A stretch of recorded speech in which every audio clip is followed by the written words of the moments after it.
Bueno, estamos entonces junto a Gabriel Salazar y Catherine Valenzuela. El profesor Salazar es historiador, sociólogo, ¿cierto? Y doctor en historia, si no recuerdo mal. Y la profesora también, Catherine Valenzuela, es profesora de historia y doctora en historia también.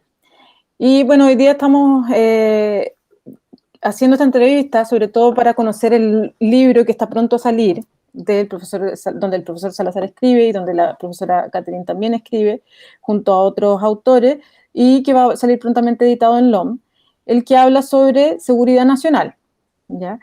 Y este es un tema que, como le decía anteriormente al profesor Salazar, es tal vez un tema que es poco asociable a su nombre. Y en el cual, por lo menos hasta donde yo he podido leer en sus libros, no aparece por lo menos tan claramente. Y hay algunos aspectos que a mí me llaman muchísimo la atención, y entonces me gustaría poder ahondar en eso, sobre todo en un periodo como el actual, en el cual estamos, donde se está produciendo una transformación importante, ¿cierto? O se podría, ojalá, producir una transformación importante en las instituciones de nuestro país, hacia, ojalá también, instituciones más democráticas, y donde las Fuerzas Armadas siempre han tenido un rol, digamos, o por lo menos han intercedido, ¿cierto?, en favor de algunos sectores de nuestra sociedad. Entonces, la primera pregunta que me gustaría hacerle es, bueno, primero, ¿por qué este giro hacia este concepto sobre seguridad nacional? ¿Y cuál es el concepto o cómo entenderían ustedes este concepto? Bueno, la verdad que yo comencé trabajando en historia social, ¿verdad? Ese librito de labradores, peones y proletarios, el niño guacho, etcétera. Pero me di cuenta pronto que estudiar la historia de Chile desde el sujeto popular, el sujeto social, hombre, mujer, niño, viejo, etcétera, no podía continuar siendo solo una descripción del sujeto popular, en cualquiera de sus versiones, ¿no? Niño, hombre, mujer, viejo, etcétera. Sino que había que también conocer y estudiar su contexto, y el sistema de dominación, como quiera llamarlo, económico, político, etcétera, que le afectaba. Porque el estudio del sujeto popular, en la perspectiva de la historia social, no se agota en la descripción de su miseria, de su pobreza, de su rabia, de su frustración, ¿verdad? Como víctima. Porque no ha sido solo víctima, ni es ni puede ser solo víctima, ¿no? Y en ese sentido nos interesó seguir el estudio de sus reacciones, sus protestas, sus rabias, sus estallidos y su acción política e histórica a corto, mediano y largo plazo. Porque el ser histórico no se agota en su corporeidad física y la vida física en un momento dado. El ser histórico se proyecta hacia atrás en las acciones históricas que lo generaron y se proyecta a futuro en la acción histórica que él mismo va a desarrollar junto con otros. El ser histórico es una longitud. Es una longitud.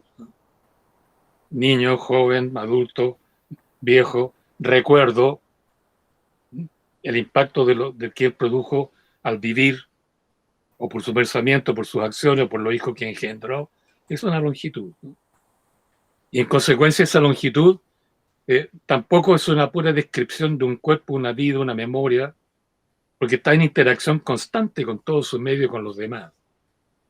Por eso yo consideré que la historia social debiera continuarse hacia su contexto, hacia la clase dominante, hacia el ejército, hacia el Estado, ¿verdad? Hacia todo lo que lo rodea, lo oprime y todo lo que va a tener que cambiar si quiere salir de esa opresión.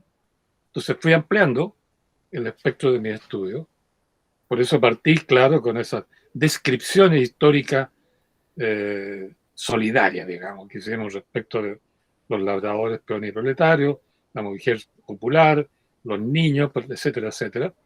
Pero cuando me di cuenta que la descripción de esa pobreza, de esos sujetos, lo continuaban los estudiantes jóvenes, ¿no? adoptaron el enfoque de historia social y continuaron describiendo el hombre, la mujer, qué sé yo, etcétera. Y ahí tienen como ejemplo a Catherine, que estudia el poblador y lo sigue describiendo, ¿no?, en su realidad, en ciertos campamentos, ciertas poblaciones.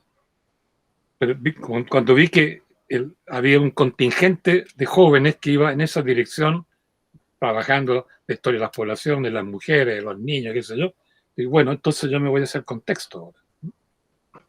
Y por eso publicamos el libro posteriormente, Construcción de Estado, ¿verdad? La historia del empresariado, ¿no? ¿Cómo se llama? Mercader, empresario y capitalista del siglo XIX. Nos metimos después con la clase política, nos metimos con el municipio, nos metimos con los movimientos sociales, ¿eh? Y estando en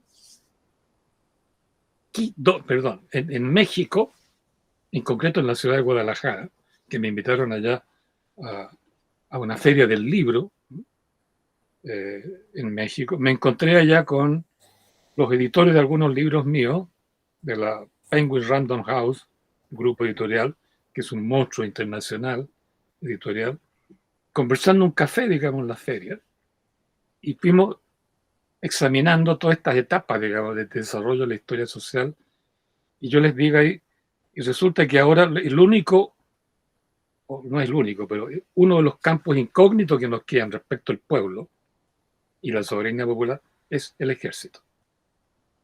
Es el ejército. ¿Qué rol ha jugado el ejército respecto del pueblo? ¿Qué rol ha jugado el ejército de acuerdo a las constituciones políticas? ¿Cómo está descrito el ejército en la historiografía existente? ¿O en la sociología? ¿O en la antropología? ¿O en la ciencia política? Y claro, llegamos a la conclusión que en ese plano no había nada. Porque habían descripciones del ejército desde el punto de vista de las glorias militares, ¿verdad? El mismo ejército publicó una historia en 10 volúmenes y contrató historiadores para hacer eso, ¿no? Varios historiadores conocidos. Pero claro, cuentan la historia del ejército desde la perspectiva del ejército. Y claro, proclaman, por decirte algo, como héroe máximo Bernardo Higgins. ¿No? Bernardo Higgins. ¿eh? Y típico, Baquedano y otros, ¿no? Etcétera. Entonces yo le dije, hace falta una historia del ejército mirado desde el pueblo, desde el ciudadano, desde el punto de vista del rol que juega el ejército respecto de la sociedad misma, del mismo pueblo. Porque el ejército siempre se piensa que su historia se refiere a las guerras exteriores, contra Perú y Bolivia, o contra España, o a su rol para restablecer el orden público, rol interno, que se ha traducido en casi puras masacres. Entonces dije yo, aquí se habla mucho de que el ejército hay que definirlo políticamente en términos de una política de defensa y de seguridad. Hay consenso en que la política de defensa estrictamente militar tiene que ver con enemigo externo. Pero cuando se habla de política de seguridad hay una gran confusión. Si tú lees lo que se ha escrito, incluso el sociólogo que tú debes conocer, Vara, Augusto Vara y otros pericos, ¿no? Incluso algunos extranjeros que han estudiado el tema, franceses sobre todo. Entonces, hace falta que definamos el rol del ejército respecto de la sociedad, respecto del pueblo, respecto de la soberanía popular, ¿no? Y ahí debería redefinirse el concepto de seguridad. Porque en los estudios existentes, seguridad interior, ¿no?, es simplemente la obediencia ciega del ejército a la Constitución vigente y a su carácter de esencialmente obediente y no deliberante. Ahí se agota la definición respecto de la seguridad interna. Y entonces queda el hecho de que la seguridad interna no es sino la aplicación disciplinante y, de alguna manera, obediente de la ley vigente. Seguridad interna significa Estado defendido por la ley y por el ejército. Ley interior, ¿no?, de defensa del Estado. Entonces, hace falta cambiar ese concepto No, porque si tú te fijas un poco, el ejército debe obediencia a la ley escrita, que da la coincidencia de que las 3 constituciones son ilegítimas. Entonces, el ejército obedece ciegamente a constituciones ilegítimas. ¿Y por qué son ilegítimas? Porque hay una oligarquía que ha impuesto por la violencia su dominación y es la que ha escrito las constituciones. Entonces, en la práctica, el ejército obedece a la élite en el poder. Y cuando tenemos un ejército que obedece básicamente a una élite y no a toda la sociedad, no a todo el pueblo, es lo que es el concepto de ejército pretoriano. Guardia privada, guardaespaldas de. Entonces, eso es lo que de hecho estaba ocurriendo en Chile. Entonces, por eso decidimos abrir un campo de estudio allí de investigación en una perspectiva distinta a la que son vigentes actualmente, porque todo el mundo a esta altura o aplaude al ejército por el 19 de septiembre, cuando desfila con el paso de ganso, ¿no? O bien aplaude la bandera, ¿no? Cuando juran ellos ostentosamente frente a la bandera que dan la vida si es necesario, bla, bla, bla. O aplaudimos las glorias del ejército en la independencia o en la batalla contra los peruanos y bolivianos, o bien los garabateamos por violadores de los derechos humanos. Faltaba un enfoque entre, por un lado, científico, serio, y por otro lado, la mirada desde el sujeto popular, desde el ciudadano, desde el pueblo mismo. Y eso nos llevó a escribir llegamos a acuerdo ya en Quito, en Guadalajara, con los editores de la Penguin Random House. Entonces, ese fue el compromiso de investigar eso. Y yo lo investigué, tuve como 2 años en eso, me ayudó a buscar materiales allí y textos que había que fotocopiar, qué sé yo, que es en revista, por ahí, por allá. Esta historiadora, que es doctora en historia, la Isidora. Camila Silva Y Isidora. e Isidora Salinas. Y ellos me ayudaron a encontrar todos los materiales, como yo ya no voy poco a la biblioteca, ya estaba demasiado años en la biblioteca, entonces prefiero mandar ayudante ahora, a esta altura de mi vida, porque además no puedo leer, ¿verdad?, los microfilms, ¿no? Me cuesta por la vista, qué sé yo, y me cansa y una lata. Entonces los ojos jóvenes, te fijas, son aptos para eso. Por eso ahí contraté a estas 2 personas, Camila y, mejor dicho, pagó, por lo menos a Camila le pagó Penguin Random House, y a Isidora le pagué yo, ¿no? Entonces ellas ayudaron mucho a encontrar materiales, documentos, fotocopias, trabajo muy inteligente y muy útil, ¿no? Entonces con todo eso yo tengo una enorme biblioteca. Yo creo que no es por aspaviento, pero yo creo que tengo la mejor biblioteca histórica de los historiadores chilenos hoy día, ¿no? Deben ser unos 15.000 volúmenes, absolutamente especializados en historia, sociología, política, educación chilena, ¿no? Entonces, tengo aquí documentos, tengo toda clase de cosas. Entonces, investigando todo esto con fuentes, con archivos, con documentos, con libros antiguos, con los mismos libros del ejército que tengo desde el siglo XIX hasta el día de hoy, libros acá, escribimos este intento de hacer la historia del ejército, por un lado, objetivamente, científicamente, y por otro lado, en la perspectiva y el ojo, ¿no?, del pueblo y de la soberanía popular. Y eso es lo que hicimos, y yo creo que ahí descubrimos varias cosas interesantes, ¿no?, que después lo conversamos con Catherine, ¿no?, para este otro libro que hicimos con Pelantaro. Claro, Ahí, ese es un trabajo colectivo. claro. Llevamos casi 2 años ahí discutiendo algunos de los temas que están abordados en el libro, ¿no? Sobre la segunda parte sobre todo. Claro. Claro, entonces, lo que yo descubrí en esta investigación que fue publicada en el libro del 2019, salió en octubre del 2019, una semana antes del estallido, que lo lanzamos en el GAM, en ese salón, ese auditorio. En síntesis, descubrimos 2 cosas aquí.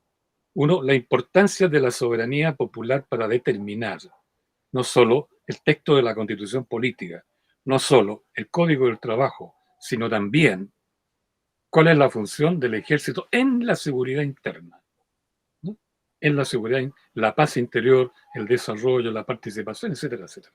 Todo lo que garantiza seguridad. Pero Entonces, hay ahí una... descubrimos que el rol del ejército en este plano ha tenido un rol, pero no para favorecer la soberanía popular, dominantemente.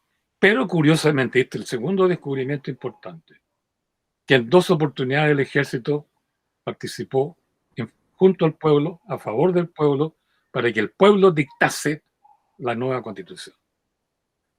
Entonces eso permitía que pudiéramos narrar la historia del ejército en esta doble clave, ¿no? Un ejército que fue de ciudadanos y que trabajó incluso y dio golpes de Estado para que la ciudadanía ejerciera su soberanía, ¿no?, en la construcción del Estado. Y por otro lado, podríamos también tomar en cuenta el rol pretoriano, que es más conocido, las masacres, qué sé yo, etcétera, etcétera. Claro. Independientemente de los triunfos militares en el exterior, porque el ejército ha sido victorioso tanto en guerra externa como en todas las guerras internas que han sido contra el pueblo. Siglo XIX, 8 guerras solamente. Entonces, me pareció importante entonces escribir un libro al respecto con esos hallazgos, porque habrían rumbo a una reflexión distinta a la tradicional, ¿no? Distinta a la tradicional. Y por eso es que decidí escribirlo, además, como un ensayo histórico. Porque si lo escribiera como un libro tipo, ustedes lo saben muy bien, tipo tesis de doctorado, tendría que haber seguido investigando datos tras datos, tras datos, tras datos, tras datos, ¿verdad? Cuando, con una masa empírica suficiente, no digo exhaustiva, suficiente, tú puedes desarrollar un razonamiento histórico, una interpretación, una hermenéutica histórica, y puede eso organizarlo en un ensayo. El ensayo tiene mucha importancia, tiene más importancia social y cívica que la tesis doctoral o que los libros empíricamente constituidos, positivistas puros, ¿no? Entonces, por eso lo escribimos como ensayo, en la idea de abrir camino a la reflexión de cómo la soberanía, si se recupera, y vimos que se recuperó justo después que el libro salió, ¿no? Y dentro de los problemas que tiene que hacerse cargo, y tiene que redactar ahí un texto constitucional al respecto, está este tema de la seguridad interior. Claro. Y con estos datos que estábamos entregando, que alguna vez el ejército fue pro pueblo, que hubo un movimiento cívico-militar por el cambio de la constitución desde la base, ¿verdad?, era un dato para integrar al análisis, ¿no? Claro. Y lo que faltaba un poco era examinar más a fondo, desde la perspectiva del ejército, qué entendían ellos por seguridad interior y qué están entendiendo ahora. Entonces, por eso el libro lo lancé, me informaron que había sido leído en la Academia de Guerra y en las instancias que tenía en general una buena recepción, porque no es un libro militante ni que lo insulte ni que lo aplaude, ¿no? Traté de moverme en ese plano. Y en relación a eso, Roberto Sáez, que estudió en la Academia de Guerra, que está experto en esas materias y que estaba preocupado por la seguridad interior, se acercó a mí para que hiciéramos algo juntos. Entonces ahí formamos Pelantaru poco a poco y decidimos completar el libro mío con un libro más específico que, a partir de la reflexión sobre la seguridad interna, el rol del ejército, hiciéramos ya una propuesta que entrara en el proceso constituyente. Eso explica este segundo libro, y ahí es cuando incorporamos a Catherine, que hizo un muy buen trabajo, otra vez de recopilación de material, para la redacción de la historia del ejército cuando fue un ejército de ciudadanos y para ciudadanos, que hacía falta material ahí. Entonces ella recolectó bastante material muy útil y por eso se incorporó al equipo de Pelantaru y de la redacción de ese texto. Entonces ahí te reúno de un viaje. La historia. Sí. De acuerdo a la pregunta 1 que tú planteaste. Sí. Sí, bueno, hay algunas cosas que he ido respondiendo, pero hay algunas cosas que me gustaría como ahondar en mayor profundidad, como por ejemplo la propuesta que me llamó muchísimo la atención iniciando el texto, que es que pareciera que ustedes proponen que el ejército no fuese deliberante, perdón, que fuese deliberante, o que lo fuese en la medida que, según entiendo por sus palabras ahora, que no hubiera una constitución legítima. Entonces mi pregunta es, efectivamente, ¿en qué momento debería ser deliberante o no? O si necesariamente tiene que no ser deliberante de manera permanente y tomar a su vez, según entiendo también, desde esta visión que tiene usted sobre un ejército que fuera más bien del pueblo, digamos, o que respondiera a una base popular más importante. Y en ese sentido también, y ahí trazando un poco con lo histórico, lo que también me parece muy llamativo es esta línea histórica que usted traza hasta la llegada de un grupo de españoles, ¿cierto?, que forman una milicia aquí o que más bien vienen desde España ya conformados como una milicia popular, pareciera, y que usted a ese ejército o a esa milicia parece que le da una cierta legitimidad, ¿cierto? Como si fueran soberanos. Pero a su vez, y ahí es donde también me confundo un poco, pero eso también quiero ahondar en esas interpretaciones, es ese grupo de personas que pareciera que formaran una milicia popular, ¿cierto? Y soberana, a su vez también, bueno, entran en conflicto en el territorio mapuche, ¿cierto? Porque quieren avanzar más allá. Entonces, bueno, ahí me parece un poco, como que me conflictúa un poco esta doble posición que llega a tener este ejército o esta milicia, porque, claro, por un lado pareciera que es soberano, pero por otro lado igualmente entra en conflicto con este pueblo que también tiene un territorio en donde sería soberano, por un lado. Y por otro lado también usted traza esta línea en la cual este ejército en algunos periodos parece que vuelve a tomar esta posición más soberana de apoyo a los sectores populares, ¿cierto? Y que, bueno, que de hecho también cuando usted dice, bueno, claro, lo que se cuenta son las glorias militares, ¿cierto?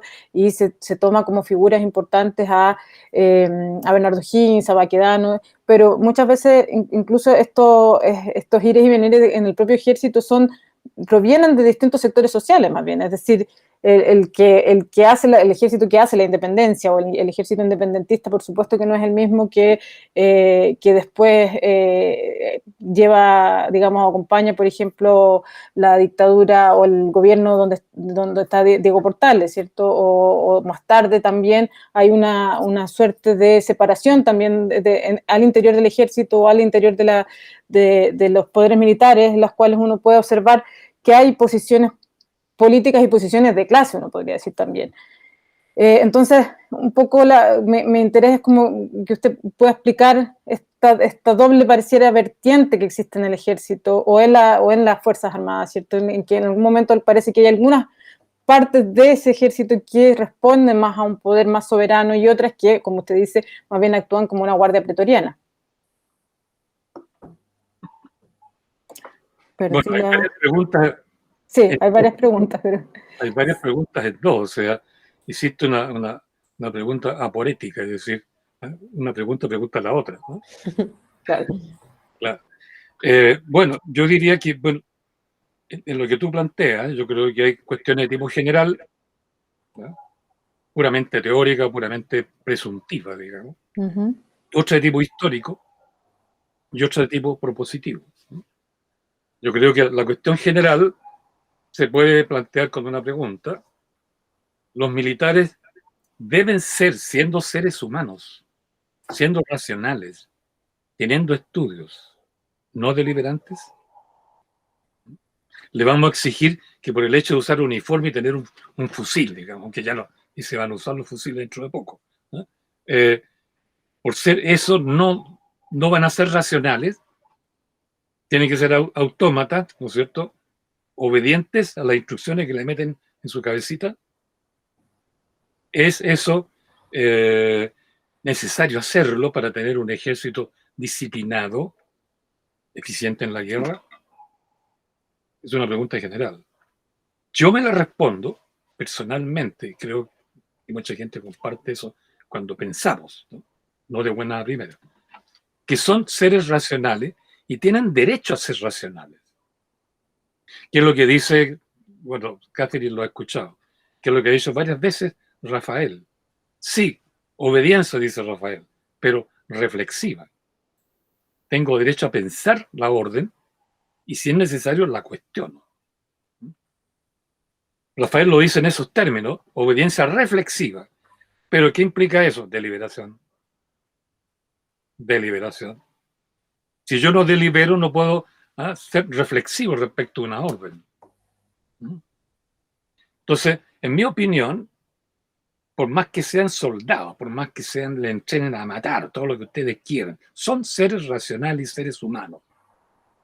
Tienen derecho a deliberar. Tal vez no en la técnica pura de la guerra, donde ahí los que han estudiado más y han experimentado más son más sabios y tienen, por tanto, el derecho a mandar y a hacerse obedecer. En la guerra misma, te creo. Ahí la jerarquía de mando, y aún así, ¿no? En los rasgos estratégicos, tal vez, pero en la operación en terreno, la consulta a la tropa misma es esencial. Esencial, ¿no? No puedo entrar en detalle aquí, pero en sociología se ha estudiado eso. Se ha estudiado eso, como en una patrulla militar que tiene que hacer una operación, el liderazgo puede no ejercerlo el teniente, puede no ejercerlo el sargento, sino el que sabe algo para resolver algo en el terreno. Y ese no necesariamente el teniente. Entonces el liderazgo en una operación en terreno, en una operación militar, se entiende, puede rotar, puede dirigirlo cualquiera. Y puede ser un error que el sargento, por el hecho de ser sargento, su orden en terreno, diga, que hay que hacer cosas muy complejas que él no conoce, si se cumple puede ser un error gravísimo. Entonces, incluso, bueno, tal vez en la elaboración de la estrategia te creo. Hay los expertos en estrategia, los expertos en política, los expertos en geopolítica, los expertos, qué sé yo, en el equilibrio de fuerza entre las naciones, te creo. Ahí mandan los que saben y los que tienen contacto. Pero en el terreno, de nuevo, la disciplina tiene que adaptarse a los que proponen soluciones para cada momento específico de la operación. Y puede implicar cosas muy distintas, ¿no? Es de saber transmitir una orden por, qué sé yo, por radio, y saber las claves y todo aquello, a tener la fuerza muscular, qué sé yo, para subir una montaña o subir un tremendo paquete, a la intuición que puede tener alguien, no, por eso no. Todo eso entra en juego. Y en sociología se han hecho estudios muy interesantes acerca de cómo en las operaciones militares de terreno, inevitablemente el liderazgo rota, de acuerdo a las capacidades de cada cual. Entonces, frente a los problemas de guerra real, digamos, con un enemigo externo, yo creo que ahí la deliberación no es ni prohibida en general, ni tampoco permitida en general. Se matiza. Y ahí tiene sentido la jerarquía de mando, ¿no? Y la disciplina. Pero relativizada, repito, en el terreno. Cuando hay guerra de terreno. Cada vez va a haber menos guerra de terreno. Porque todo va a ser a distancia, ¿no? Todo va a ser tecnológico. Más bien los computadores entran a pelear ahora, ¿eh? Bueno, esto puede cambiar. Pero está el otro problema, ¿no? Debe ser un militar, por el hecho de ser militar, un tonto que solamente es una máquina, es un robot, que hace lo que le ordenen. Yo creo que no. Sería negar los derechos humanos del hombre que hay dentro de la gorra, ¿no? del kepis. En eso creo que deben deliberar. Matizado en la guerra misma. No matizado la resolución de los problemas de seguridad interior de su propia sociedad, de su propia comunidad. Creo que ahí son un ciudadano más. Y ahí me atengo a un documento que lo publicamos no en este libro, sino en otro libro, el libro de Construcción de Estado en Chile, un documento que emana del Cabildo de Concepción 1811, cuando los cabildos, ¿no es cierto?, era el instrumento, ¿eh?, de autogobierno soberano de los pueblos, de las comunidades locales. Bueno, ese cabildo en 1811 enviaron un mensaje, una representación que le llamaban, al Congreso de 1811, que funcionaba en Santiago, y proponen que el ejército solo puede deliberar, esto es textual, solo puede deliberar el ejército cuando delibera junto a sus ciudadanos, junto al pueblo, o sea, al interior de la soberanía. Y ese principio es el principio que el ejército patriota, eso lo estudiamos también, el patriota, ¿no? No el que creó Portales después, aplicó. Por eso lo que le pedí más a Catherine, que buscara material donde el ejército patriota de ese tiempo deliberara, funcionara en asamblea, junto al pueblo y tomara decisiones de ese tipo. Y encontramos bastante material al respecto, y tengo más todavía que no pudimos meterlo en el libro, porque si no iba a ser un trabajo tipo muy largo. tesis doctoral. Ya a esta altura las tesis doctorales ya me importan un cohete, ¿no? Porque sirven para que la gente, una vez que termine el doctorado, se cree que lo sabe todo. Y actúa como si lo sabe todo. Bueno, y nadie la lee además. Claro, y si es joven, entonces hay que sacarse encima a los viejos, ¿no?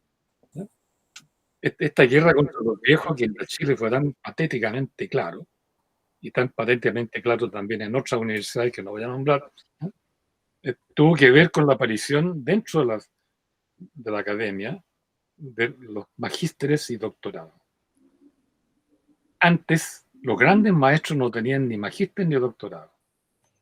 Ni Mario Góngora, ni Juan Ribano, ni, qué sé yo, todos los profesores que tuve, ni Sergio Villalobos. Pero en cambio funcionaba una relación ahí que ya no existe. Maestro-discípulo. Que es una relación muy linda, como de padre a hijo, o padre a hijo adoptivo. Yo te formo, yo te ayudo, te aconsejo. Y había afecto, y había respeto. Y entre los viejos también se respetaban. Eso se perdió. Porque los nuevos doctores, hay que eliminar los viejos porque, claro, decían, Villalobos, por ejemplo, en la Chile, este no tiene doctorado. Osvaldo Silva, ¿dónde está el doctorado? Maquiana Horvitz, Pérez, quedó a medio camino. Pibonca no tiene doctorado. Orrego no tiene doctorado. Jara tampoco. Villafe tampoco. Yo tenía, pero igual lo emprendieron contra mí, ¿no? Eso se ha perdido. Eso se ha perdido. Entonces, por eso las tesis doctorales yo no le tengo mucha simpatía. Sirven para meter en la cabeza, llegaste a la cima, gallo, está en nivel de excelencia, ahora eres importante, da lo mismo, los que estén más arriba, los que estén al lado, porque sigue la gran alameda obsesiva e individualista, personalista y egoísta de la carrera académica. Bueno, no sé si... ¿Eh? En todo caso, ahora no es tan importante tampoco tener doctorado. Lo que quiero decir con todo eso, que el saber necesario para que todos deliberen es un saber que emana de la vida misma, de lo social. Porque cuando deliberamos soberanamente, estamos usando nuestra memoria propia, el saber que adquirimos en nuestra experiencia. No necesitamos doctores, ¿no?, que nos hablen de un lenguaje que nadie entiende. Por todo eso pensé que era necesario comenzar a escribir ahora en ese lenguaje, para esa gente, para la deliberación. Entonces ahí está mi tercera voltereta, digamos, como historiador, ¿no?, el escribir ahora con actores en grupo, ¿ah?, para este proceso que estamos viviendo. Claro. Y eso explica los 2 libros ahora que están saliendo, el que hicimos junto a Catherine y Roberto Sáez y el resto del grupo, y el que acabamos de terminar y entregar a la editorial con el Sindicato Nacional de Obreros de la Construcción, Ya. que también lo hicimos ahí con ayuda también, en este caso, de Isidora Salinas, ¿no? Entonces, yo creo que el ejército debería incorporarse a este proceso de reflexión, de deliberación ciudadana, en el contexto de la cultura, el lenguaje, las ideas y la memoria y la experiencia del ciudadano medio. Y eso es lo que necesitamos hacer, y eso tiene que ver con el concepto interior de la soberanía popular y la seguridad interior de la soberanía popular. Ujú. Eso por un lado. Por otro lado, yo creo que es inevitable que los militares en Chile van a deliberar. Es inevitable. Lo están haciendo. Solo que no pueden hacerlo públicamente, ¿no? Porque está prohibido por ley. Y la derecha está muy preocupada que sean no deliberantes, porque en el momento que deliberan se acabó el patrocinio de la derecha sobre el ejército, que es lo que están viviendo ahora. Están viviendo ahora. Y digo, esto es inevitable que deliberen por la situación que le ha tocado vivir, ¿no? Han sido 2 situaciones similares. Todo el ciclo del siglo XIX, pura masacre, 8 guerras civiles contra el pueblo. Luego, como 20 masacres de trabajadores a comienzos del siglo XX, cuando, y eso lo contamos en el libro, cuando los oficiales fueron a estudiar a Alemania, de hecho a Prusia, que es el ejército más evolucionado, más caballeroso, más éticamente constituido, más culto de la tierra, al volver acá, en el periodo de las masacres de la Santa María de Iquique, la de Santiago, la de Antofagasta, Valparaíso, etcétera, etcétera, les quedó clarito a esos oficiales. Nosotros, siendo pretorianos, para resumir el problema, ¿no?, y sirviendo a una oligarquía mercantil que no desarrolla el país, pero que ella sí se enriquece, estamos haciendo un trabajo sucio. Trabajo sucio. Eso lo retrató, lo reconoció muy bien este historiador de derecha, ¿no? Vial, que se murió, como el nombre que tiene Gonzalo Vial Correa. En su libro, si ustedes los leen, que hay que leer también a los de derecha, dice, ¿no?, los militares estaban jugando un trabajo sucio y se dieron cuenta que era trabajo sucio. Ellos hacían el trabajo sucio y beneficiaban a una oligarquía corrupta. Eso explica el viraje de esos oficiales a la oposición, se unen con el pueblo, hasta se unen con Luis Emilio Recabarren, y dan el golpe del septiembre del 24. Entonces, y ahí deliberaron. Ese proceso de deliberación es bien interesante, hay que seguirlo en detalle, no se ha explorado, yo no tuve tiempo de hacerlo. Partió en 1907 y culminó en 1924. Y después de nuevo le metieron encima la Constitución del 25, el ejército es esencialmente obediente y no deliberante. ¿Sí? Y vino Pinochet. Y Pinochet, para salvar todos los crímenes cometidos, sacó su famoso decreto de amnistía, número tanto que no me acuerdo, ¿no? Pero los abogados de derechos humanos astutamente lograron sortear, ¿no?, driblear, como diría un futbolista, ese decreto de amnistía, y lograron establecer que la desaparición, por ejemplo, de un ciudadano que no aparece, hace que el delito no prescriba, nunca. Y sobre esa base han juzgado a los 400 o 500, qué sé yo, militares que han estado y que están presos por eso. Y esta devoltura de mano que le hicieron algunos jueces generó en el ejército esa misma sensación de 1907. Hicimos un trabajo sucio. Estamos desprestigiados en Chile y en el mundo por esto. Y Punta Peuca nos avergüenza, le da rabia y nos da vergüenza. Entonces, ¿vamos a salir de nuevo a la calle a hacer un trabajo sucio? ¿Vamos a masacrar al pueblo que salió el 18 de octubre Piñera se lo ordenó. Ustedes recuerdan que dijo, estamos en guerra contra un enemigo poderoso. El vandalaje, dijo. Y ahí el general Iturriaga, un general, ¿no? Le digo, yo no estoy en guerra, ¿no? Fue una bofetada en la cara. Un desacato descarado al generalísimo del ejército, violó absolutamente la constitución política. ¿Por qué? Que están deliberando. Y están deliberando cada vez con más conocimiento de causa, porque el número de coroneles generales que está haciendo estudios de posgrado en la Universidad de Chile, en la Católica, incluso en la Santiago, en Columbia, en Yale, ¿no? En Princeton, en Francia, yo no sé, en la universidad, sé que también en Francia, es creciente. Y son doctorados en ciencias sociales. ¿Para qué están estudiando eso? ¿Para qué a ese nivel de conocimiento de las ciencias sociales? ¿Para obedecer automáticamente las órdenes que le pueda dar Piñera? ¿O Estados Unidos, que está ahora en retroceso su liderazgo mundial? ¿O una oligarquía chilena que de lejos se ve, voy a decir por resumir, que es tonta? De lejos se ve, podríamos detallar eso, pero no tenemos tiempo. No, pues entonces yo creo que están deliberando. Es bueno que deliberen, pero solo y cuando lo hagan junto al pueblo.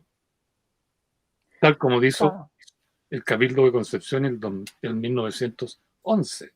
Claro, pero y poniendo un poco el punto en eso, porque precisamente, o sea, el punto principal y primordial me parece que efectivamente es que deliberen junto al pueblo, como usted señala.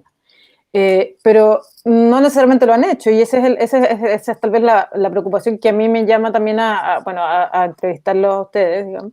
En el sentido de que, por ejemplo, usted dice que en 1924, o desde 1927 a 1924, ellos deliberaron junto al pueblo, después de haberlo masacrado, por lo demás, ¿cierto? O sea, justo en 1907 es la matanza de Santa María, ¿cierto? Además, en 1920 se produce la matanza en Magallanes de una sección de la Foch. Entonces, me queda un poco la duda finalmente de si esa deliberación efectivamente es un poco por el pueblo o para el pueblo, porque muestran también en distintas instancias bueno, y a mí también me tocó leer, de hecho, una revista del ejército en relación a esta matanza en Magallanes, y era terrible y era bastante, digamos, y los términos que utilizan en contra de los trabajadores, las trabajadoras del pueblo pobre, son bastante, un poco como las de hoy, ¿cierto? Cuando hablan de los orcos, cuando hablan de los monos, del vandalaje, ¿cierto? Como usted mismo lo señala, que viene casi a echar abajo la civilización.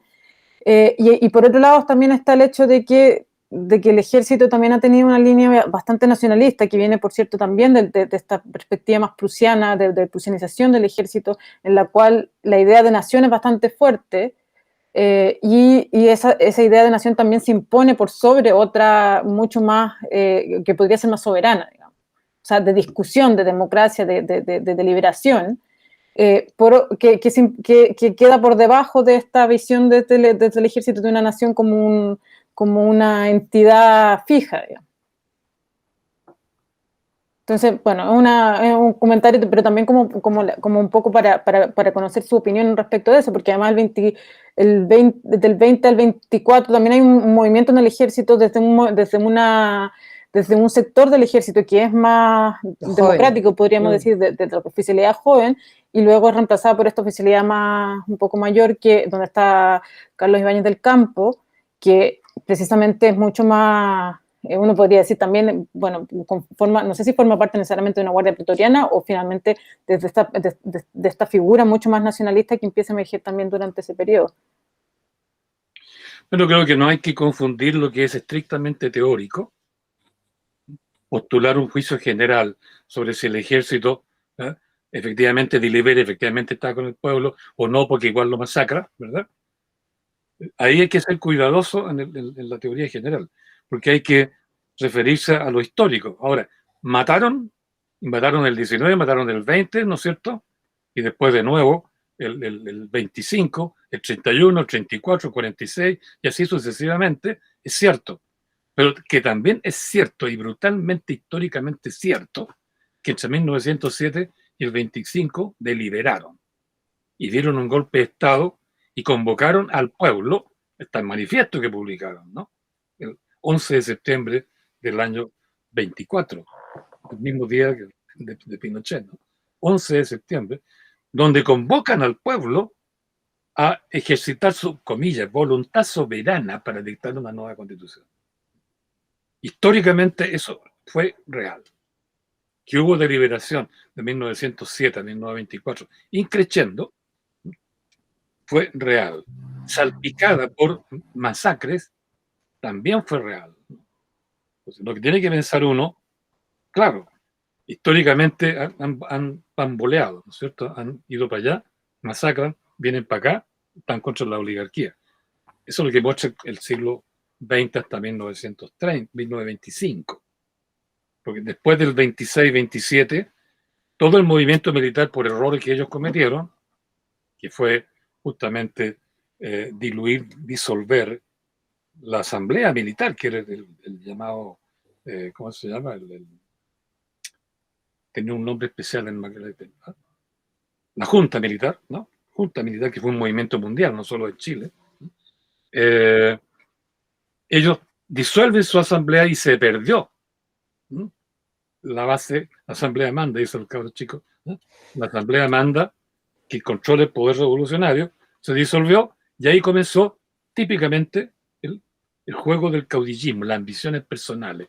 Y ahí sobresalió Ibáñez, que jugó muy bien su carrera de caudillo, traicionando los principios del manifiesto del 11 de septiembre de 1924. Porque esos principios no los aplicó, los traicionó. Se volvió dictador y no cambió la constitución liberal y legítima de Alessandri.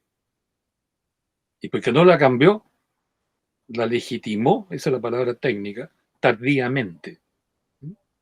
Y generó todo el gran problema, el intríngulis político en seguridad interior del Estado, que revienta el 73. Porque el Estado funcionó desde Ibáñez hasta el 73, ¿verdad? Como un Estado liberal, pues, si no cambió la constitución de Alessandri. Entonces todo dependía que se gobernara con decretos con fuerza de ley para eludir la constitución, que es como gobernó Ibáñez. Entonces, todo dependía de que la izquierda tuviera las famosas facultades extraordinarias para gobernar con decretos con fuerza de ley y después introducir ahí los cambios revolucionarios. Alessandri tuvo todas las facultades extraordinarias que necesitó para gobernar del 32 al 38. Ibáñez un poco. Alessandri tuvo todas las facultades que pidió. Frei casi nada. Allende nada. Entonces, el engendro estatal que generó Ibáñez, traicionando los principios, fue generando situaciones que bloquearon constitucionalmente los proyectos de reforma y cambios revolucionarios que los presidentes implementaron. Y el ejército, eso hay que decirlo bien, después de Ibáñez, ya al no tener la asamblea militar, la asamblea soberana, se convirtió en un paquete de candidato a caudillo. Ahí está el caudillismo de Ibáñez, que fue el modelo. El caudillismo de Marmaduke Grove. El caudillismo de Arturo Merino Benítez, que le tiene el nombre del aeropuerto, que fue un golpista fracasado, en gran medida, siguiendo el modelo. Se me olvidó el nombre de los que hicieron la revuelta el 38-30, el general Herrera, el Ariosto Herrera. ¿Sí? Después más tarde vio. Y Pinochet también quiere jugar al caudillismo. Jugó al caudillismo, solo que desde la derecha. Entonces el ejército, al perder el sentido democrático deliberativo de la asamblea y la junta militar, se convirtió en caudillitos, ¿verdad?, que hacían esfuerzos para ser Ibáñez y quedaban a medio camino, menos Pinochet, que tuvo ayuda norteamericana. Entonces, por eso el ejército fue perdiendo esta actitud deliberativa que tuvo de 1907 a 1924, e Ibáñez contribuyó a hundir eso. Es tan responsable Ibáñez como Alessandri en la traición a la voluntad popular y de la oficialidad joven del ejército por producir un cambio constitucional dirigido y avalado por la voluntad soberana del pueblo, que es lo que se jugó al principio. Entonces, pues eso se enrareció todo, y ahí viene la influencia norteamericana a través de la famosa Escuela de las Américas, que entró a funcionar justamente de partir más o menos del año 54-55 con el Pacto Río Janeiro, de defensa hemisférica, que se dio contra el peligro del comunismo internacional, ¿no?, etcétera, donde ahora los oficiales ya no fueron a Alemania o ni a Francia como antes, ahora van a Estados Unidos. De ahí aprendieron puro anticomunismo, cuando el comunismo chileno era una santa paloma que no hacía nada, ¿no?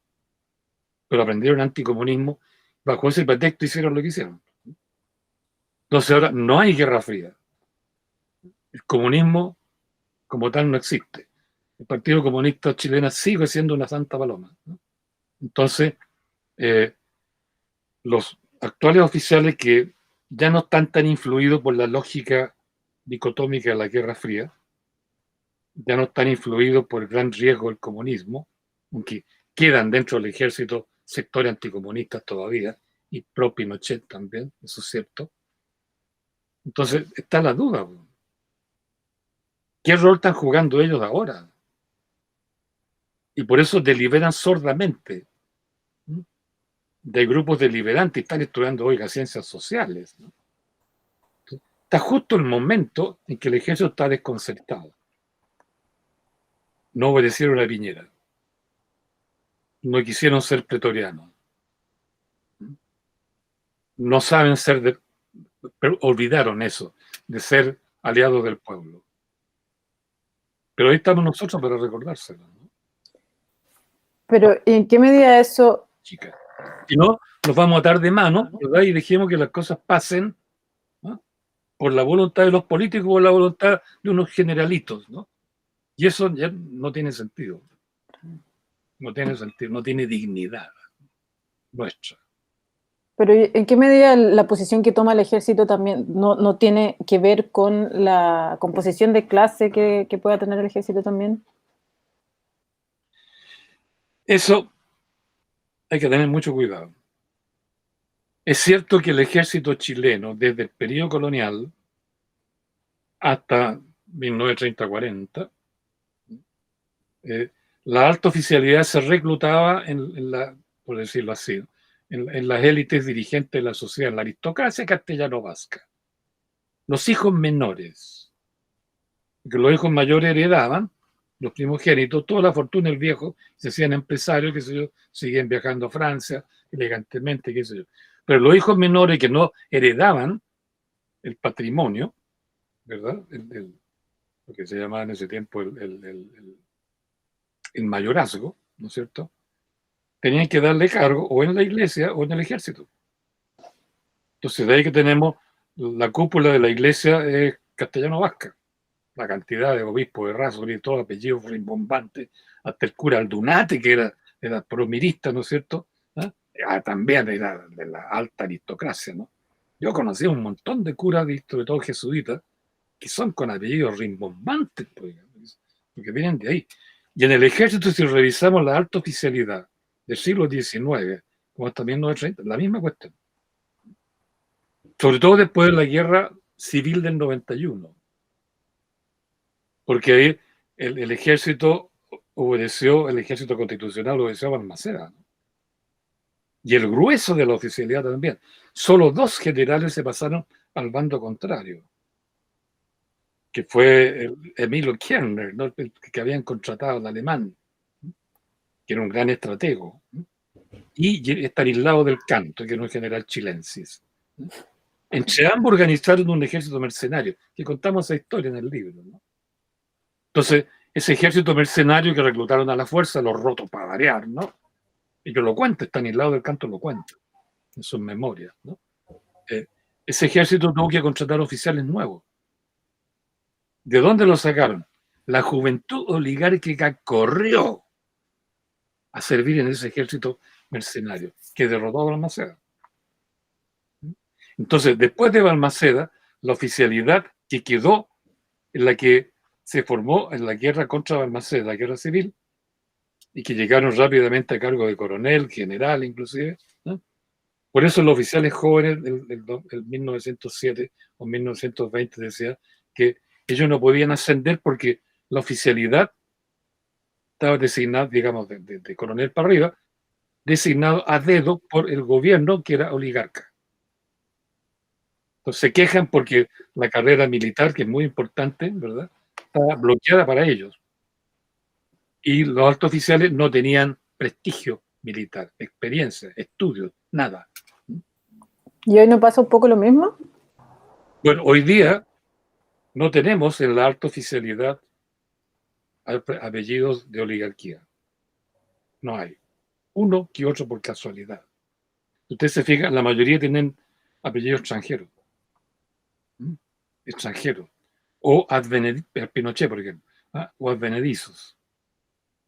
Interesante comparar, por ejemplo, la lista de socios del Club de la Unión, la lista de socios de la SOFOFA, de la Sociedad Nacional de Agricultura, la lista de los senadores, por ejemplo, de Chile, y son más o menos los mismos, hasta un cierto periodo.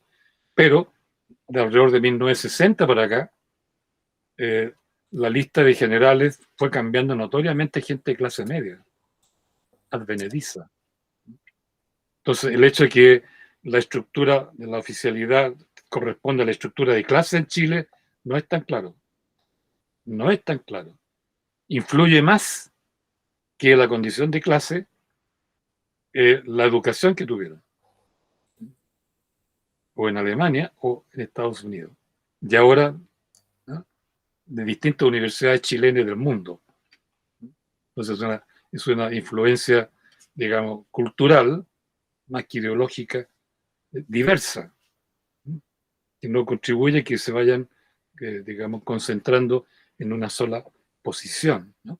Entonces, ese factor no es tan importante hoy día, porque ellos mismos, como gremio, tienen una estructura, ¿verdad?, jerárquica que tiene privilegios tremendos en materia de, ustedes saben, ¿no?, de jubilación, de recursos, ¿verdad?, de previsión, de salud, una jubilación temprana, riquísima, es en sí una clase privilegiada.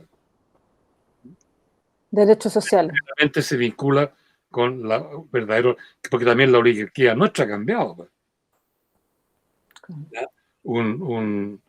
Los 3 o 4 grandes, los súper ricos que le llaman ahora, ¿no?, en Chile, ninguno es de la vieja tradición oligarca. Edward están a mal traer. Los mates subsisten todavía, ¿no?, pero el resto no, los Angelini, qué sé yo, etcétera, nada que ver. Entonces, la estructura de clase del ejército hoy día, de clase, entendiendo por esto que sea oligarquía, no corre. No es importante, no es relevante. Y ellos incluso desprecian a la clase política en tanto y en cuanto la clase política se siente de una u otra manera oligarquía pseudo aristocrática. Esa prepotencia que uno ve, por ejemplo, por decirte algo, en Ricardo Lagos. Estos viejos de la clase política que se sienten poco menos que aristócratas, no siéndolo por origen, pero que pretenden a través del Estado sentirse señores, cuya influencia sobre el país no jubila nunca. La clase política no jubila, ¿no? Entre paréntesis. Entonces el ejército se ha dado cuenta que los políticos son los que meten las patas, como se dice, cometen los errores, y ellos tienen que intervenir después para resolver el problema. Fueron los políticos que metieron a Chile en el meollo que terminó en 1973. fueron los políticos que obligó al ejército a intervenir en 1924. Hay una relación ahí no armoniosa. Por eso no representan, el clasismo no es tan presente del ejército. Sí, que es un gremio privilegiado, eso es verdad. Sí, bueno, y eso tal vez también los tiene más silenciosos, ¿no? Exacto. Y tienen miedo a perder esa extranjería que son espectaculares. Sí. Bueno. Bueno, le quería hacer una pregunta, tal vez como para finalizar, porque, bueno, llevamos harto de conversación, pero que me parece también bien interesante en esta perspectiva histórica que ustedes desarrollan en relación al desastre de Curalaba. Porque pareciera que el desastre de Curalaba, según como lo relatan, es un desastre, es un hito histórico en el cual pareciera que se perdió toda posibilidad de desarrollo capitalista, industrial, digamos, en la historia de Chile, tanto de desarrollo del Estado por un lado como de desarrollo industrial. O sea, como que toda la figura de Estado moderno que podría haber pues surgido en esas circunstancias, pareciera que se hubiera perdido con el desastre de Curalaba y con la expulsión de este ejército más soberano que usted menciona hacia Santiago, donde en teoría, bueno, y según lo que ustedes señalan, en Santiago más bien lo que empiezan a hacer es a formar un ejército que solamente se conforman por parte de una cierta aristocracia, ¿cierto? Que también es lo que está hablando recién.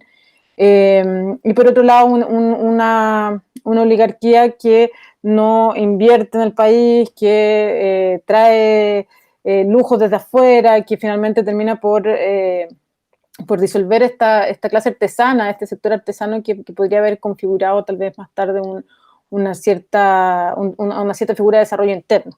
Entonces, mi pregunta es, bueno, ¿cuán importante es ese hito finalmente, el desastre de Curalaba en la historia posterior chilena?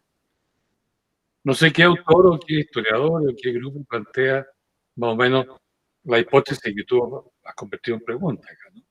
Si Curalaba efectivamente influyó tanto que afectó el tipo de Estado, el tipo de capitalismo en Chile. No, o sea, es la lectura que hago de lo que ustedes escriben, digamos, o sea, porque usted menciona que en ese momento el ejército se moviliza, o sea, una vez que pierde ese espacio ahí en la frontera con el pueblo mapuche, digamos, o sea, cuando se produce ese desastre, deja de tener importancia ese sector y el ejército se moviliza hacia Santiago y en ese momento donde Santiago empieza a tener mayor importancia.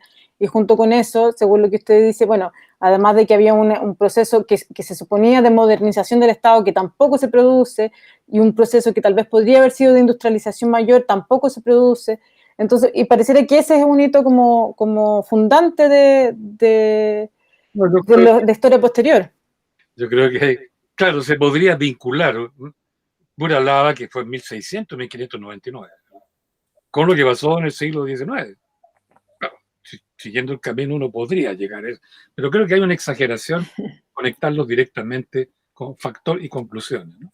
Yo creo que más bien hay que matizar la cosa de acuerdo a los hechos reales. Hay un poco de positivismo, creo que hace bien. Porque lo concreto que habría que decir, y que yo diría al respecto, es que la colonia española encontró la zona más rica, potencialmente más desarrollable, al sur del Biobío, ¿no es cierto? Por algo se fundaron allí 7 ciudades, ¿no? Por algo se llamaron, como se llamaron, Villa Rica, ¿no? Imperial, ¿verdad? Y por algo allí se concentraron las mujeres que fueron llegando a Chile, ¿no? Ahí se concentró la mayor producción económica de la colonia, la mayor cantidad de familias. Ahí se designó el obispado, se designó una casa de moneda, ahí se concentraron las relaciones, ¿verdad?, con el lado argentino y con Perú, porque era más fácil, ¿no? A través del estuario del Valdivia, por ejemplo, o de otros ríos que llegan al mar como estuario, con Perú. Entonces, el sur de Chile, desde digamos, el Biobío hasta más o menos el Tolten, ¿no?, lo que justamente lo que es la Araucanía, ¿no? Un poquito más. Se concentró la riqueza de la colonia chilena. 7 ciudades. El mayor centro administrativo y económico se instaló allí. Y eso sí fue destruido por los mapuches después de Curalaba, o a partir de Curalaba y con Curalaba. Eso es verdad. Las 7 ciudades fueron destruidas. Centenares, no sé si miles, no hice el cálculo, no lo he hecho, no lo he visto tampoco. De mujeres que estaban ahí, españolas, ¿no?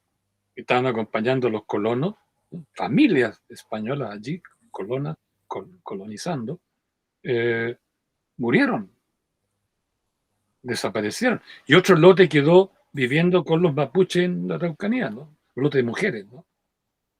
Hay un mestizaje con mujeres de clase alta, que otro tema reinteresante, ¿no? Con mujeres chilenas, mujeres españolas, qué sé yo, que vivieron con los mapuches y se quedaron porque ahí tenían hijos, pues. O quien que trató, ustedes saben, de traerla a Santiago y dijeron, no, nos quedamos aquí. Nos quedaron allí. Entonces, bueno, eso significó que la colonia perdió su, como diría un economista de los años 60, su polo de desarrollo. Santiago no era un polo de desarrollo. No tenía madera, no tenía selva, no tenía lago, no tenía grandes ríos, ¿verdad? ¿No? La única que se podía cultivar era trigo y viña. No había minas. San Pedro Nolasco, la mina de plata que se descubrió después, mucho después, ¿no? La minería estaba en el norte. La riqueza forestal, los lagos, las comunicaciones, el oro, los yacimientos de oro, en el sur. Santiago era un centro administrativo y una especie de cuartel general del ejército del rey. Entonces, claro, la colonia tuvo que reagruparse en Santiago. Y eso significó que el potencial de riqueza que podía haber producido el sur en Santiago bajó. Por eso comenzó a surgir lentamente la exportación de cebo, porque el ganado sí se multiplicó en los alrededores de Santiago. La exportación de cebo, de cuero, ya aparece la estancia, aparece el ganado, ya aparecen los ¿cómo se llaman? Los mercaderes del cebo que se van enriqueciendo poco a poco y que van comprando después, más adelante, títulos de nobleza, etc. Ahora, que eso haya conducido a que el Estado chileno se hubiera convertido en un Estado, digamos, impotente desde el punto de vista general de desarrollo en el país, no sé, lo produjo Curalaba o lo produjo el hecho que los españoles, ¿verdad?, se preocuparon más del comercio en Santiago que de la producción. Por eso se convirtieron en oligarquía mercantil. Y aquí está el problema, que la oligarquía mercantil no genera desarrollo productivo, al contrario, oprime y subdesarrolla las fuerzas productivas, que significa, por tanto, que el país no se desarrolla. Pero eso fue producto no tanto de Curalaba como el hecho de que los españoles en general privilegiaron el capital comercial, el comercio con Perú, después el comercio con todo el mundo, con Inglaterra particularmente. Y lo hicieron tan tontamente que una burguesía mercantil que privilegia el comercio, ¿verdad?, el intercambio, el flujo de mercancías para allá y de dinero para acá, que privilegia la circulación, una oligarquía que hace eso y no tiene barcos, una marina mercante, es suicida. Los ingleses hicieron bien las dos cosas, desarrollaron la producción, la exportación y la marina mercante. Y con eso dominaron el mundo. Pero en Chile, nuestros hacendados que produjeron cebo, trigo, qué sé yo, y exportaron a Perú y trataron de dominar a Perú, por medio de las armas, en lugar de tener una marina mercante. Claro, cuando llegaron los ingleses le entregaron en bandeja el Pacífico entero. Y le regalaron Valparaíso para que desde allí dominaran el Pacífico.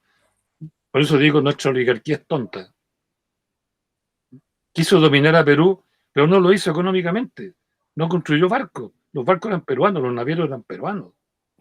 Por eso fijaban el precio en Valparaíso.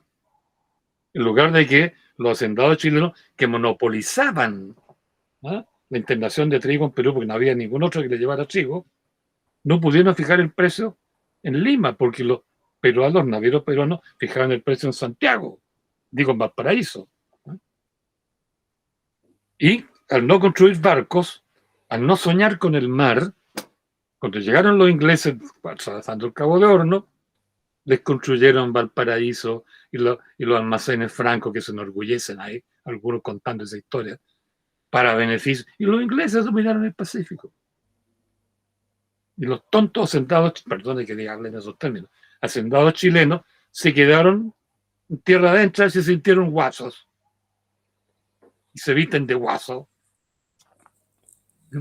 Y Edward todos los años se vestía de guaso. Se identificaron con la tierra, no como Inglaterra, que se identificó con el mar. Entonces, yo creo que el desastre de un Estado mercantilizado, puramente administrativo, no dominó el país ni dominó Perú en este caso, o Bolivia, por el desarrollo productivo, comercial, tecnológico, mercantil, naviero, a través del mar. Quiso dominarlo a través del ejército. Ese fue el invento estúpido de Portales. Portales, un mercader fracasado, recuerdan. Fracasó en todas sus grandes operaciones mercantiles. Y enojado, porque los pactos comerciales que él estableció no funcionaron, se enojó porque entonces no se respetaba la ley, dijo él. Claro, no se respetaban los pactos estúpidos mercantiles que él hizo. Como no se respetaba la ley, impuso este orden portaliano basado en el imperio del ejército pretoriano. Ahí está el problema. Entonces, claro, todo eso se deriva de alguna manera de Curalaba. Pero no es el factor central. Yo creo que el factor central es esta tendencia de los españoles, que por lo demás reflejaba la cultura del Mediterráneo, a privilegiar el comercio, la operación mercantil, la usura, ¿verdad? Los préstamos con usura, capital mercantil financiero, por tanto, etcétera, y no la producción industrial como Inglaterra. Y ahí estuvo el problema, y sigue siendo el mismo problema hasta el día de hoy.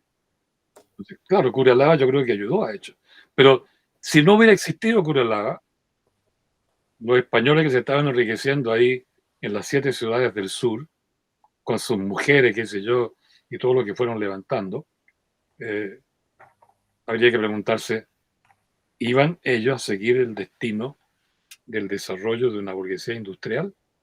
¿Iban a producir una revolución industrial o iban a hacer en grande lo que Santiago hizo en chico durante el siglo XVII y que lo llevó a lo que somos? No sé, es una cuestión de historia potencial, ¿no? Claro. Claro. Bueno, eso es lo que podría decir. Sí. Quemarropa, te viste. Sí. Me gusta la pregunta quemarropa. Sí, sí. No, y además muy interesante cómo hay ciertos detalles que usted recoge que son muy, bueno, históricos, por supuesto, pero además muy, de repente, muy pequeños, que hacen una unión entre situaciones más grandes y la explican muy bien. Entonces, eso yo creo que está muy en lo que es en esta conversación más rápida que usted dice. Y lo último, bueno, para no quitarles más tiempo, pero lo último que me gustaría preguntarle a Catherine, bueno, ¿qué fue lo que ella encontró en estos documentos que revisó? Como para poder cerrar y tener una idea de qué riqueza entregaron también. O sea, es lo mismo que mencionaba el profesor sobre el ejército patriota deliberante, que en general los cabildos y las actas las firmaban militares, pero en conjunto con vecinos. Entonces, ustedes pueden ver, por ejemplo, no sé, las listas de participantes de los cabildos y siempre había un militar y firmaba con el grado, que bueno, en esa época no existía un escalafón tan elaborado como el ejército de ahora, pero firmaban con el cargo que tenían, incluso. Y otra de las cosas relevantes es que ya tenían plan de defensa y que fue discutido en un cabildo. Y ese plan de defensa establecía deliberación de civiles al interior del cabildo. Entonces, la idea de deliberación era con la ciudadanía, entonces no se entendía este ejército como de puertas adentro, de órdenes cerradas, de altos mandos, y era un ejército como de alguna otra forma participativo en las reuniones ciudadanas. Entonces, eso es lo que marca un poco este ejército patriota en cierta medida, pero también hay que entender que era un ejército que se estaba formando y también eran muy pobres, no tenían uniforme, entonces habían siempre cartas que circulaban de un pueblo a otro de soldados que estaban sin alimentos después de las guerras de independencia. Y esos mismos soldados pedían una especie de subvención por haber participado en las guerras y generaba, ya que los pueblos estuvieran en contra de, digamos, la administración centralizada del ejército, porque no tenían fondos algunos, por ejemplo, de San Fernando, ya el otro de Quillota. Entonces habían zonas que eran muy pobres. Claro, había una cultura militar que no rechazaba la posibilidad de discurrir, deliberar con civiles. Yo creo que el ejemplo prototípico de esa cultura lo dio el coronel Bochev, cuando se produjo el conflicto entre O'Higgins desde Santiago, que quería subordinar a los pueblos rebeldes que se habían rebelado contra O'Higgins, y el general Freire, que encabezaba a los rebeldes contra O'Higgins. Entonces, O'Higgins le mandó una carta a Bochev, que gobernaba y dirigía como coronel militar todo en la zona de Valdivia, ¿no? Que era una especie de ciudad más o menos separada del resto, ¿no? Y Freire también le envió una carta para que se plegara al movimiento rebelde. Entonces, el general O'Higgins, por un lado, de un bando, Freire, por otro, de otro bando, le envían cartas para que se pegue al ejército de cada cual. ¿Qué hizo Bochev? Fíjense ustedes. Porque la guarnición era de Valdivia. Convocó un cabildo abierto. Le consultó a la población, les leyó las dos cartas y dijo, yo voy a hacer lo que ustedes decidan que hay que hacer. Y la asamblea votó Freire, ¿no? Porque el pueblo estaba con el proceso revolucionario de los pueblos en plural en ese tiempo. Y Bochev, obedeciendo esa orden, se sumó a la división del general Freire. Y desde entonces fue digamos, su subteniente, digamos, de confianza. Frey, Biel y el otro que se me olvida, Roldisoni. Los tres que habían sido oficiales del ejército de Napoleón en el estado central, ¿no? El cuerpo de comando de Napoleón. Y actuaron de esa manera, ¿te fijas? Democráticamente, y convocaron una asamblea para tomar una decisión militar, ¿no? Y Bochev lo hizo así. Porque eso ejemplifica, ¿no?, prototípicamente el ejército de ciudadanos. En ese sentido, el tema de la milicia es otro problema que podemos conversar el otro día, porque es muy interesante el tema de las milicias. Eso. Ya, sí, bueno, muy, muy, muy interesante, les agradezco un montón el tiempo, y bueno, nos encontraremos entonces otra vez para ahondar en los otros tantos temas interesantes que se pueden trabajar, sobre todo en este contexto tan, tan importante que estamos viendo y que esperemos que termine, que tenga un buen término, digamos, sobre todo en una constitución que sea realmente ciudadana, como bien señala usted. Bueno, me despido entonces y nos vemos pronto. Nos vemos el próximo lunes, creo. Claro. Siempre con un diálogo, ¿no?, bien así cortante, con preguntas a quemarropa. Sí, voy a dejar. Uno a reflexionar en serio, ¿no? En Sí, serio. sí. Y a recurrir a los datos que uno pueda manejar también en esa línea. Bueno, ya. Ya.